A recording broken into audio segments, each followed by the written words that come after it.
시청자 여러분 안녕하세요. 반갑습니다. 오늘은 2024년 7월 14일 일요일 아침이며 내일은 초복입니다.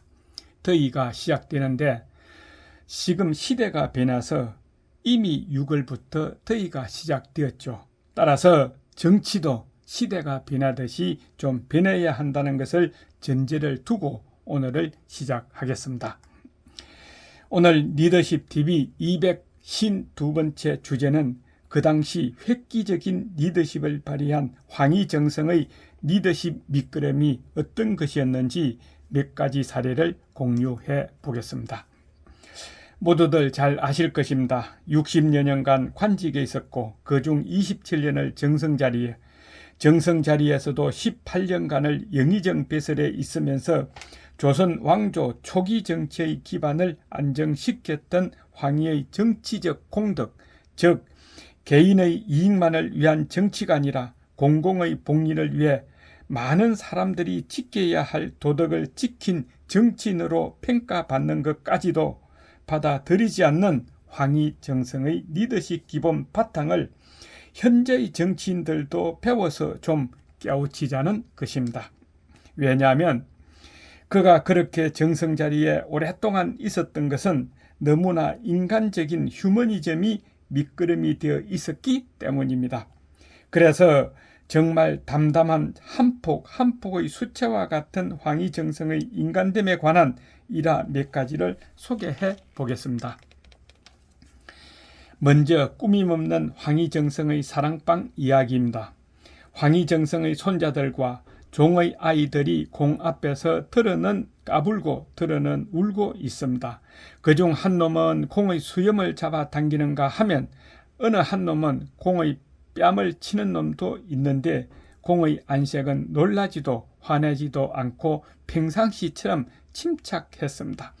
그런 소동 틈에서 황희는 아래 관료들과 정사를 의논하면서 붓글씨를 쓰고 있는데 종의 아이 하나가 그 공문서 위에 오줌을 싸버렸습니다. 그런데도 공은 아무런 노여운 표정 없이 손으로 그 오줌을 훔치고 있는 것입니다. 또 하나는 역시 공의 사랑방입니다. 당시 정원 배설이던 이석형이 방문을 하였는데 황희정성이 중국 송나라 때에 주자가 펴낸 사서인 통감 강목을 내놓으며 이석형에게 제목을 쓰라고 한 것입니다. 그런데 그때 사랑방에 손님이 왔으니까 여종 하나가 주안상을 들고 와서 사랑방 문 옆 벽에 기대어 서 있었습니다. 주안상을 들고 좀 오래 서 있었던지 여종의 안색은 몹시 못마땅한 눈치였죠. 그런데 그때 기다리다 지친 여종은 참지 못하고 어찌 그리 꾸물거리누 하고 큰 소리로 주인이며 정성인 황희를 나무랐습니다. 그런데도 공은 웃으면서 힘들면 내려놓으렴 하자 술상을 따라서 남루한 차림의 아이들이 맨발로 들어와서 공의 무릎에 앉기도 하고 들어는 공의 옷을 밟고 손가락으로 안주를 집어먹기까지 했죠. 공은 그저 웃기만 할 뿐입니다. 그런데 이 아이들은 모두 노비의 자식들입니다. 공의 집 창밖에 복숭아 나무가 있었는데 이웃집 아이들이 올라가 모조리 따먹고 있었죠. 그때 들창을 들고 공이 얼굴을 내밀며 나지막하게 타 이릅니다. 얘들아, 다 따먹지 말고 나도 맛을 좀 봐야지 했습니다. 그런데 나무랄 줄 알고 놀랐던 아이들이 공의 온화한 목소리에 오히려 안심하고 남김없이 다 따먹어 버렸습니다. 왜 나지막하게 이야기했을까요? 다 따먹어도 된다는 마음이 담겨 있는 것이 아닐까 합니다.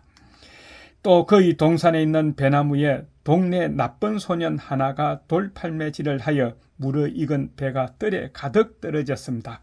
이때 공은 큰 소리로 종의 아이를 부릅니다. 이에 놀란 돌팔매질한 나쁜 소년은 숨었죠. 담 밑에 숨어서 가만히 들어보니 황희정성은 그 시동을 시켜 그릇을 갖고 오게 하여 떨어진 배를 손수 주워 담더니 그 나쁜 소년에게 갖다 주라고 시킨 것입니다. 현 시대 정치인 이런 배려심 있을까요? 마지막 사례로는 공의 집 어석한 마당 구석입니다. 공이 퇴근을 하다가 젊은 여종과 사내종이 지나치게 희롱을 하고 있었는데 공이 지나가다 흘낏 보고는 그저 웃기만 했죠. 이에 두 남녀 종은 공 앞에 엎드려 죄인으로서의 처벌을 기다리고 있었죠. 왜냐하면 종은 주인이 허락 없이는 마음대로 결혼도 못하게 되었던 시대이었기 때문입니다.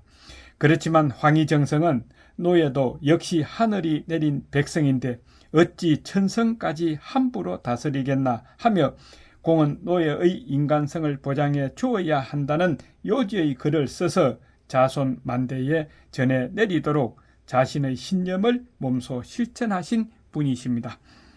따라서 오늘의 결론은 항상 고차원의 경지에 이르는 리더십은 급모술수와 남이 발휘하지 못하는 용기와 치모에서 우러나는 것만이 아니라 일상의 주변에서 풍기는 인간미와 인덕과 인정이 쌓이고 쌓인 핵에서 침투력이 강한 리더십이 된다는 것을 명심하시고, 요즘 당 대표를 뽑는다고 말이 많은데 두 당 모두 신중에 신중을 기울여서 정말 인간미 넘치는 훌륭한 지도자 리더를 뽑으시기 바랍니다.